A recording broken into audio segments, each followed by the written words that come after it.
The rivalry is back on. Hello, good people. Welcome back to the Bring the Juice podcast.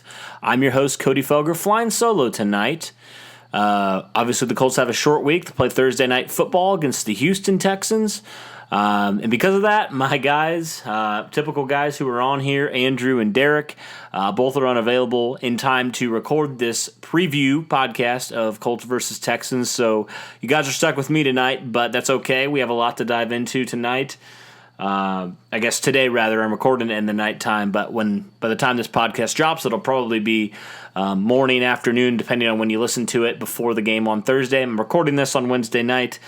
So there's a lot to dive into. Obviously, a huge game. Playoff implications on the line.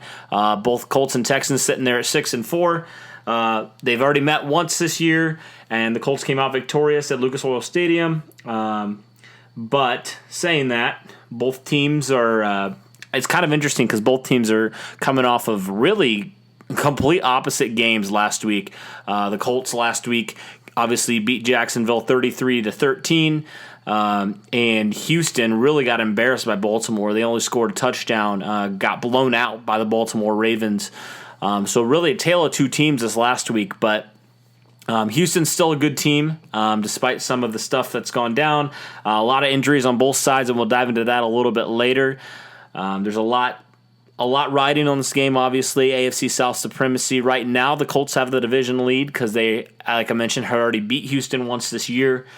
But right now, the Colts last year, I know it's a different year, different teams, but last year the Colts actually it's interesting. I don't know how this happened, but they lost in Indianapolis last year, and then they went to Houston twice and beat the Texans pretty soundly both games. I think the first game was a little bit closer, but really it wasn't as close as the score indicated. The Colts really did a good job of shutting down DeAndre Hopkins last year. The Texans, obviously, their stud receiver, probably Hall of Fame worthy receiver. Pierre Desir did a good job, and we'll touch on that because it looks like Desir might be good to go for Thursday's action. But I thought first we could start looking at a little bit of league rankings. I think that's always a good place to start. That's what I always want to do in my preview podcast. And so we can look right now. Houston has a dynamic offense. They really do. And it's interesting because with a quarterback like Deshaun Watson, you think they would be really, really good at passing the football and maybe not so great at running the football. But it's interesting because Houston right now, they're actually 13th in the league in passing yards per game, which is pretty good. Just about right in the middle there, a little better than league average. But they are 5th in rushing yards per game with 140.7 right now. And then they're 6th overall in total yards per game. So they're pretty balanced offensively. They can run the football when they need to, obviously with Carlos Hyde and Duke Johnson, both new guys this year with their running back, Lamar Miller, going out with an injury early in the year. I think it was actually before the season. And so, yeah, with that, Houston's still 6th right now in total yards per game, just a hair over 400 yards per game, which is pretty crazy. Pretty good there. And they're 10th in points per game with 24.5. So they really have a really good offense. And the Colts right now rank 16th in points per game, 22.7. Houston obviously 24.5. So the Colts, it's good for 16th in the league. In total yards per game, the Texans have a big edge statistically on the Colts right now. The Colts are ranked 22nd in the league at 358 yards per game. That big reason why is because they're 28th in the league in passing yards per game with only 216.9. But they do have the edge against Houston in rushing yards per game. Obviously, that last game when the Colts had two guys in Marlon Mack and Jonathan Williams going over 100 yards apiece, that certainly helps. So the Colts right now sit at 4th best at rushing yards per game, 141.1 they average. And so some interesting stuff defensively, and I'll kind of dive into this in a little bit. So defensively, Houston right now, they are ranked 19th in points per game allowed, allowing just over 23 points per game, 23.2. Indianapolis 15th in the league, allowing a little over 20. And against yards per game allowed, Houston really struggles here. They're allowing the 25th most yards per game, I'm sorry, they're ranked 25th in yards per game allowed. They're allowing almost 400 yards per game, allowing 391.1. So as good as their offense is at creating yards, their defense is equally as bad allowing yards. And injuries have, in part, due to that, but both sides have injuries. The Colts right now, they had a really shaky start, I think, to start the year. But the Colts right now, they're looking good in yards per game allowed, only allowing 340.6 yards per game, which is obviously phenomenal. You have to credit Matt Eberflus and this staff defensively for the kind of performance they put on. I mean, really, since I would say that Kansas City game started, but right after that Oakland game where they completely got embarrassed defensively, it was just a rough go. The Colts defense has been really, really good. At really just every aspect they've been really good at. I know the rush defense early on was not looking good. In that first game against the Chargers, they got gashed. They really, really struggled, but they've been really, really good. I believe they still haven't allowed a 100-yard rusher this year, despite the shaky start. So this defense, they're good. They're actually like the strong point of this team, which is really weird for Colts fans. I think for so many years, when you thought of the Colts, you thought of Peyton Manning or Andrew Luck, very dynamic offense, and really the Achilles heel of the team was the defense. I mean, that's really how it was for so long. So I think it takes fans a long time, and it takes me a long time. I'm still not really used to it, I guess. That the Colts are a good defensive team, but their offense, their passing game of all things, could be a liability and be a reason why they wouldn't win games. It's a weird concept. It's kind of like an alternate universe almost, because we know the success the Colts have had and just how fortunate they've been for so many years of really having elite quarterbacks. I mean, really since I was a fan. Since 98, really, the Colts have had two Hall of Fame talent, because I think if Andrew Luck would have played, he would have ended up in the Hall of Fame eventually. Peyton Manning obviously is Hall of Fame quarterback. I mean, he set the touchdown record twice. He holds very many passing records. So Peyton Manning, obviously, first ballot Hall of Famer, and Andrew Luck, could have been. It's always going to be the story with Andrew Luck. What could have been. If certain things were just better for them. So right now, against the run, going back to defense, the Texans are 13th against the run. Rushing yards per game, I should say. They allow a little over 100 yards, 102. So I would say that was probably if there was a strength on this defense, they're not very good, but if there was a strength, it's probably against the running game. They're about average. The Colts sit there at 9th right now, allowing 96.8 yards per game, so that's pretty good. And let me look here really fast against the passing yards per game here. Let me pull this up, sorry. Okay, so this is where Houston really struggles, I know, and they've had to cycle in corners. Yeah, they are 29th in the league against the pass, so could be a good day for Jacoby Brissett and company. And in that first matchup, Brissett really had a good game. I believe he threw for over 300 yards, and this offense was really humming the whole day. And I thought they had a really good game. I thought some issues that they potentially had last week was the pass protection that certainly has been shaky this year. Picking up free blitzers, I know, has been a struggle this year for this offensive line ever since training camp. I mean, really, it's been a problem.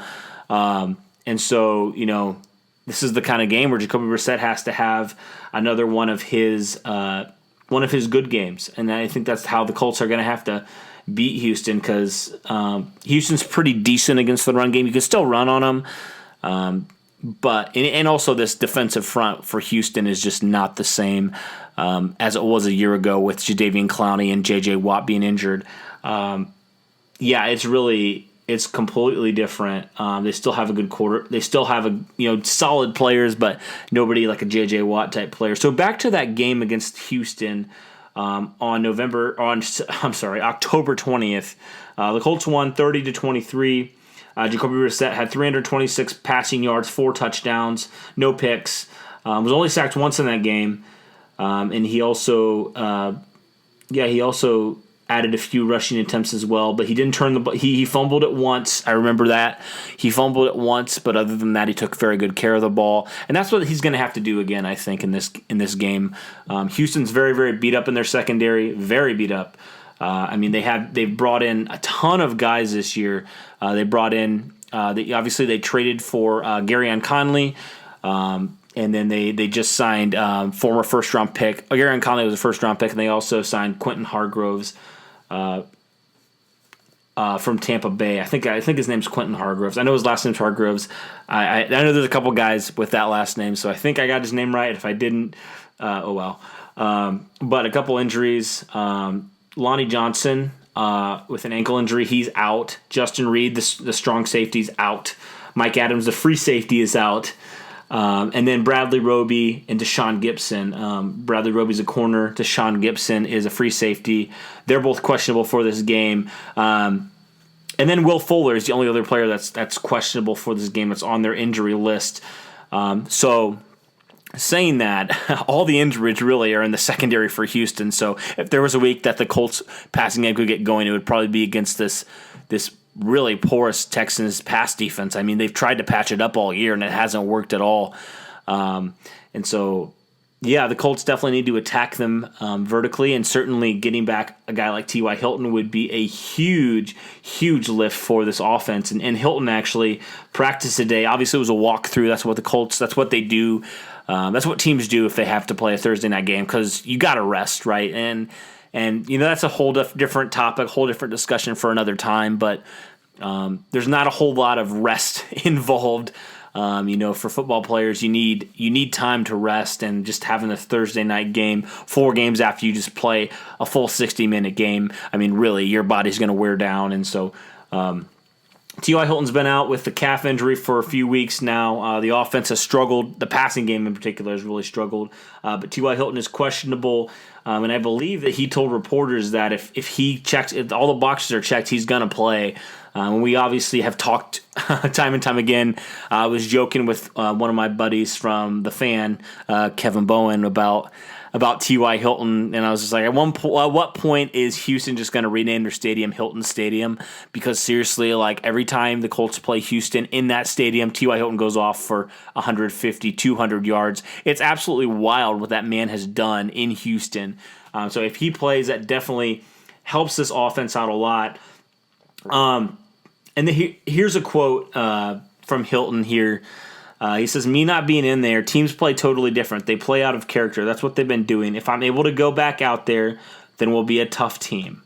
And I think that's kind of telling of the struggles the Colts have had offensively this year. In the passing game, there really has not been a guy that's really stepped up. And injuries have played a part in this. I mean, the Colts have been for multiple weeks now without their top 3 receivers in T.Y. Hilton. Devin Funchess, who got injured the first game of the season, has been brought up from IR, but I don't think he would play this game.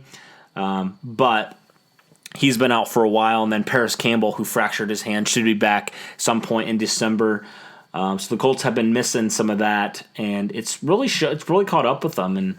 And it's kind of like at this point, this passing offense has to figure out something. Zach Pascal's been pretty good. He's really been and also Marcus Johnson. I have to give credit to Marcus Johnson. He had a touchdown last week, a crucial touchdown there. For a guy that's been brought up from the practice squad, I thought he's played pretty decent. But you just need a difference maker, and T.Y. Hilton is certainly a difference maker, especially in Houston. And so, yeah, I mean, overall, if Hilton plays, this is totally a different offense. They can get the passing game going again.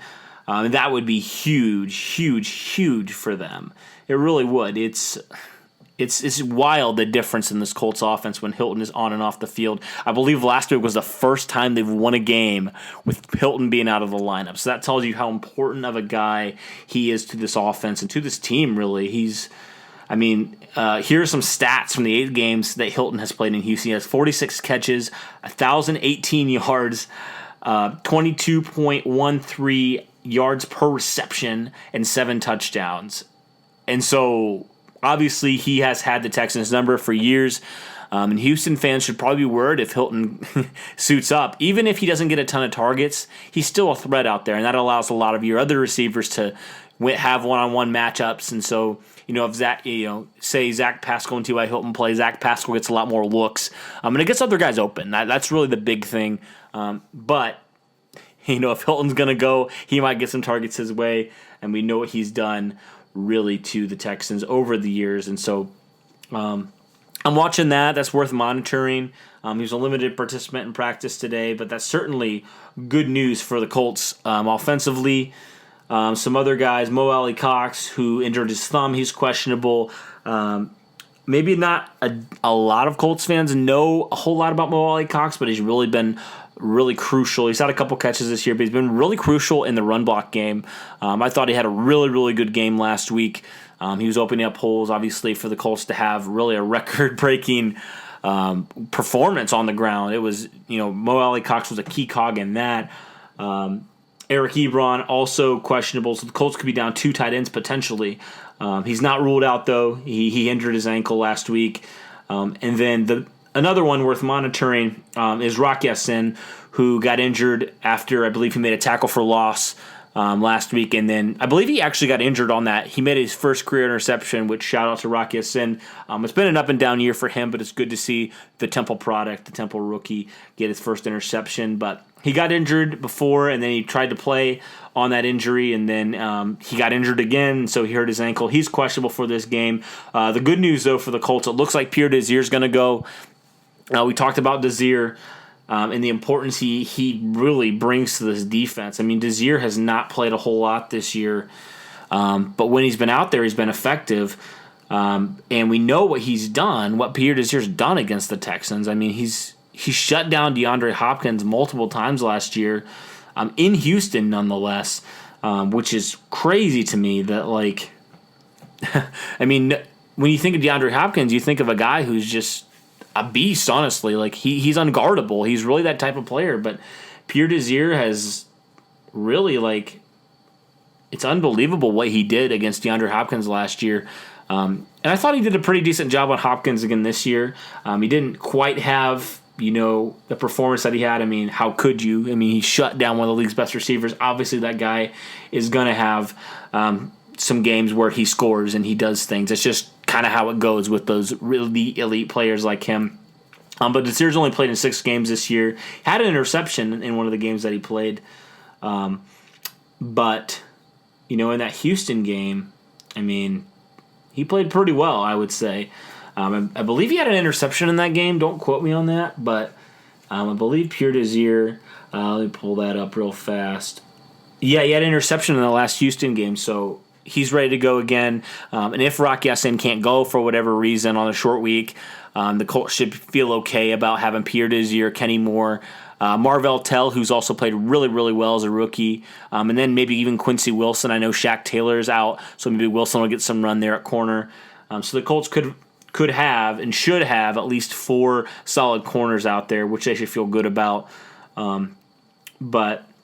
So that's good news on the injury front for the Colts there. Some guys who are out. Khari Willis suffered a concussion. The 4th-round pick, who's been probably the best defensive rookie on the team by far, probably the best rookie on the team by far.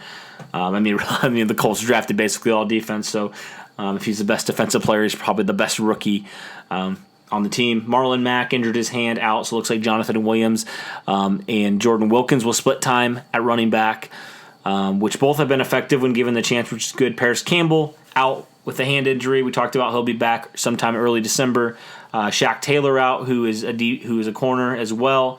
But you have some flexibility at that corner position as well with Roland Milligan. But I think Milligan would probably try to play more safety considering Khari Willis is out. But he has some flexibility there, can play some corner in a pinch for you. So those are some of the injuries to watch. Again, the big one is T.Y. Hilton. If one of these tight ends can go, or both of these tight ends can go. Rock Ya-Sin, it would be nice if he could go, but it's understandable. You have insurance if he's not able to go with Pierre Desir and some of those guys. So the Colts really, I mean, they're in decent shape right now. For how beat up the Colts are, the Texans are also equally beat up. So that'd be worth monitoring for sure. I think for me, I have a couple keys for this game. I know this is usually where Derek gives his keys to the game, but I'm going to give a couple of my keys to the game, and I'll give my prediction for this game. So for me, I think first off, you got to get pressure on Deshaun Watson. I think the Colts know this. They've been getting pretty decent pressure, especially from Justin Houston, who has 8 sacks right now, leads the team.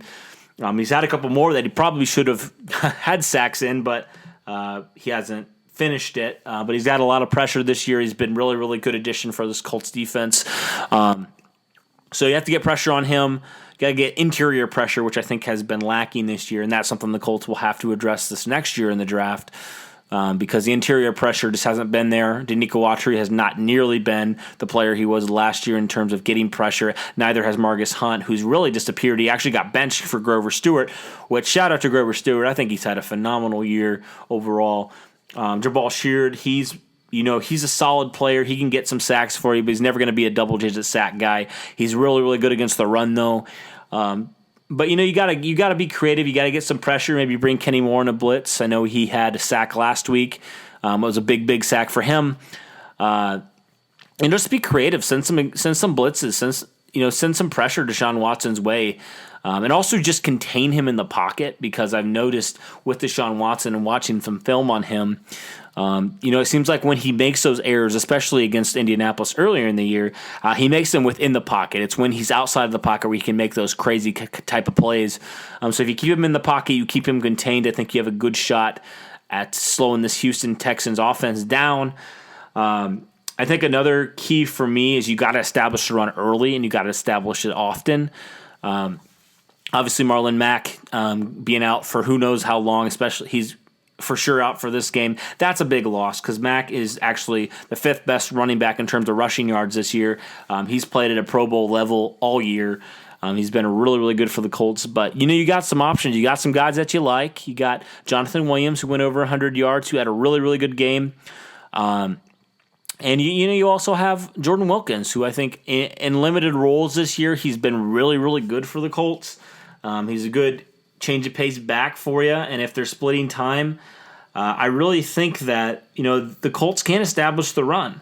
I think that's going to be important. And my final key, it's kind of like 2 keys in one, but I think it's really you got to get the passing offense open.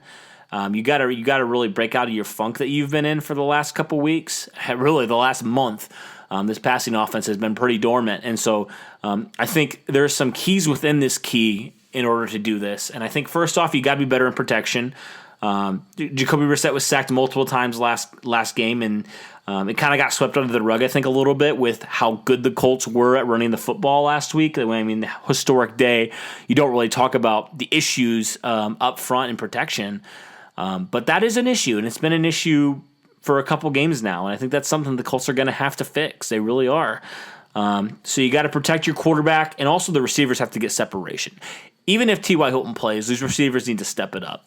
They really do. It's been pretty ugly. I mean, there hasn't been a guy that's really stood out. Zach Pascal's had moments, but there's not really an over-the-top guy that you would scheme for if you're a defensive coordinator right now. And injuries do play a part in that. But for some of these young receivers, some of these guys, they got to step it up. They got to really have a good performance. And maybe the addition of Hilton, if he does play, will certainly help them get open and get more opportunities, but they got to take advantage of those opportunities by protecting their quarterback and also getting open for him. Certainly a good game to do that, probably the best chance you'll have all year because, like we said, Houston has a very, very poor passing defense, and so I think the Colts certainly have the opportunity to do that and expose this Houston secondary, and I think that's what you got to do. You got to attack this defense, attack their weaknesses, establish the run. If you can establish the run, you can certainly pass it really, really well. So those are my 3 keys to the game, and this game was difficult for me to gauge kind of what I thought was going to happen in this game because I believe when I did my season predictions with Derek, I believe I said, or one of us said, that we thought the Colts would lose this game. I think I thought the Colts would win this game, but I think Derek thought the Colts would lose this game, so send him all the hate comments or whatever. But, this is a really difficult game, but ultimately I think that, this is going to be the trick for the Colts. Seems like this year We don't really know what this Colts team is, and it's crazy to think, sitting there at 6-4, we just have no idea. Because, outside of this Houston game, outside of this last game that they played, the Jacksonville game, this outlier game, all the games have been one-possession games. That can be good for you because you can play up to your competition, but that can also be bad, like we saw in the Miami game, especially when you play down to your competition and you lose games that you should not have any business even being close in. And so the Colts simply, Houston's a good team, but they're banged up, and they're very, very vulnerable right now. Deshaun Watson's still getting hit a lot, and, they have nobody in their secondary, and J.J. Watt's injured, and, half their secondary is injured at this point, if not all their secondary. And so you got to take advantage of that. You cannot afford to come out flat. You cannot afford to think about your past accomplishments like, yeah, we played a really good game against Jacksonville. Well, yes, you did, but you got to do it again. This is something I have been saying since the beginning, since we started this season. I said if the Colts want to be considered one of the top contenders in the AFC, they have to start dominating teams and putting teams away like good teams do. We've seen it with New England. We've seen it with Baltimore this year. We've seen it with the Saints. We've seen it with these elite teams, the teams that we would consider Super Bowl contenders. And the Colts just haven't really done that. This Jacksonville game was certainly a good step, and hopefully it's a trend in the right direction for this team. But so far this year, they just have not done that. And that's why I can't say that the Colts are Super Bowl contenders yet, because I haven't seen it over multiple weeks. But this is definitely a good game. You're shorthanded. Both teams are shorthanded. This is a good game to go shock the world and go prove that you belong in the AFC elite. And I think the Colts have to do that if they want to be considered a good team. If they, we think they're a good team. They've shown very good things, but they've also shown really, really poor things. And so you got to shore up everything, and you just got to evaluate yourself, and you got to not get too high after a big win, because this is the biggest game probably of the season. And the Colts have to win this game. They have to win this game if they have any hope of winning this division this year and getting some home field advantage. And so that's my take on this game. I'll give you my score prediction here. I think the Colts defense has been phenomenal this year, but I also think that Deshaun Watson and DeAndre Hopkins in this offense are also really, really good, and they're in Houston. So I'm going to say, this is going to be tough for me. I do think the Colts win because I think Houston is just so short-handed in the secondary. I think the Colts can do whatever they want. I think it's going to be a little higher scoring game. I'm going to say it's going to be 31-24 Colts victory. The Colts have won the last two games in NRG Stadium. They've really, really played really well, honestly, all things considered. But I believe did they win that game in 2017 against Houston, in Houston? I think they've won in NRG Stadium for a while now. Let me pull that up because I'm not 100% sure. Humor me real fast while I pull this up, because I think the Colts have been victorious in NRG Stadium for I want to say this is going to be the third year in a row they have a chance to be victorious in NRG Stadium. Obviously, they played that playoff game last year in NRG Stadium, and they won in pretty dominated fashion, honestly. But, sorry, my internet is not loading. It never loads when you want it to. But anyway, regardless, the Colts have been as of recent, the Colts have had some good success in NRG Stadium. T.Y. Hilton certainly has had some great success in NRG Stadium. So the Colts have a chance to do it again. Hopefully they do it, and hopefully, honestly, I hope that they win by 2 scores. I think that would be a huge statement game. They've been disrespected all year. They played down to their competition a lot. But I think they have a real good chance to send a message to the league that we are here to stay. Yes, we are a young team, but we are a good team. And that's what the Colts are going to have to do. They're going to have to dominate this game from start to finish. They cannot afford to get lax. Their play calling cannot afford to get vanilla. They have to keep the pedal on the gas, honestly. They have to put their foot down on the pedal, and they have to just go. And they have to not stop, and they have to dominate. They have to do what they did last week, basically, again. They have to shut down this team. They really do. And I think they have a good chance to do it. I think they're certainly trending in the right direction. I have all the faith in the world in Frank Reich and his staff and what Chris Ballard has brought in talent-wise. So I think the Colts have a good shot to do it. I think they really just have to go out and prove it now. And if they can definitely flip the switch on the AFC. And who knows? Who knows where they could end up? They could be the number 2, number 3 seed. Who knows where they could end up? The NFL is so unpredictable. We're entering week 12. There's a few more weeks left. A lot can happen. But the Colts have a chance here, and they really need to take advantage. So that's kind of it might be a little bit shorter.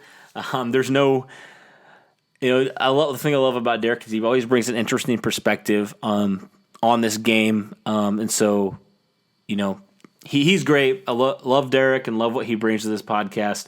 But I thought this was a good podcast. I enjoyed this. I enjoyed just kind of talking to myself and kind of talking to you guys and kind of putting my thoughts out on the podcast. And so I think this is obviously a huge game. I think the Colts have a good shot to win it, and I think ultimately they can. So we'll just see how it plays out Thursday night.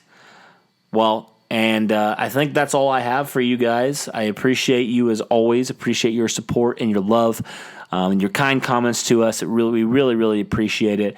We'd love to do something for you guys, for all our listeners, because you mean the world to us. You guys send us love and just support us in our work. And this is really, we do this for fun, but we also do it for you guys because we want to bring this quality content, the best quality content that we can bring to you guys based off of what we've heard and kind of the opinions that we've formulated from listening to others and growing. And I think ultimately that's what it's about. It's about just learning and acquiring all this information, and then just giving our honest opinion and our honest take on it. And I think that's what we always strive to do. We always strive to take our fandom out of it. And we do that for a reason, because we think that, we value analysis more than we value basically just pandering to fandom. And that's kind of why we do what we do. Some people may not love that because we never get super, super excited. We never get super, super down. There are certain weeks where it's certainly depressing and sad from our fans' perspective, but we try to be pretty level-headed about it and try to just provide really unbiased opinions on the team. And so we just appreciate you guys so much for all that you do for us and all your support and your love for us. And we're going to definitely continue to do our best to bring the best Colts content that we can. And yeah, that's really the goal for us. We just do this for fun. We both work jobs outside of this, and that's just the heart behind it. We're just two guys who love football and love the Colts, and that's all we want to do. So thank you guys. Really appreciate all your support, and yeah, go Colts.